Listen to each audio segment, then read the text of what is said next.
Skulltaker, Khorne's champion, blooded wanderer, slayer of kings. Uzul, the Skulltaker, is the blood god's immortal champion, the strongest of all Khorne's bloodletters.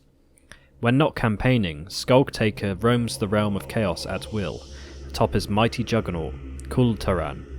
He appears before fortress and stronghold, bellowing challenge after challenge at the greatest warrior within until one of their number is foolish enough to meet him in single combat. When a foe emerges, Skulltaker dismounts from his loyal steed, salutes the enemy with upturned blade, and charges forward to claim another skull in the name of the blood god. Such duels are brief and bloody, for Skulltaker is swifter than the last beat of a shattered heart and knows every weakness of every enemy. Skulltaker does not slay his foes outright, but shatters their limbs, leaving them helpless. Skulltaker's clawed grasp settles upon his fallen opponent's head.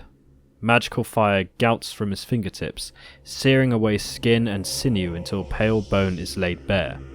Skulltaker breaks the naked skull free of its spine and tosses it into a coarse woven sack filled with trophies from previous victims. He then bellows his challenges at the fortress once more, striking down any further champions that emerge until no others present themselves or boredom sets in. Mounting Kultaran once more, Skulltaker departs in search of fresh foes. Skulltaker is as feared in the mortal realms as he is in the courts of the dark gods. Uzul is drawn by tales of martial prowess and rumour of mighty combatants.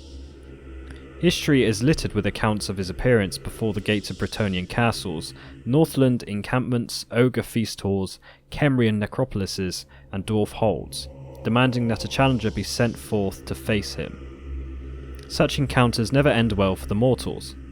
Indeed, in all legends surrounding the Skulltaker, there is only one account that tells of anything other than victory for Khorne's champion. In the legends of the Empire, Skulltaker battles Sigmar in the World's Edge Mountains, but earns naught but defeat from the man-god. Skulltaker still bears the scar he earned that day, and he takes great pleasure in repaying the debt on Sigmar's inheritors at every opportunity. Over the millennia, Skulltaker's collection of trophies has become so massive as to be beyond counting. While Skulltaker collects trophies from all his victims, it is only those of mighty individuals he truly cherishes, for with the taking of the skull he inherits a portion of the enemy's strength. He hooks his most prized skulls, mementos of close fought and satisfactory battles, all onto his cloak. All others he sets upon the parapet of Khorne's brass citadel to watch the approaches to the blood god's lair. So it is that a demon that began existence as a bloodletter has become something to command the respect of the dark gods themselves.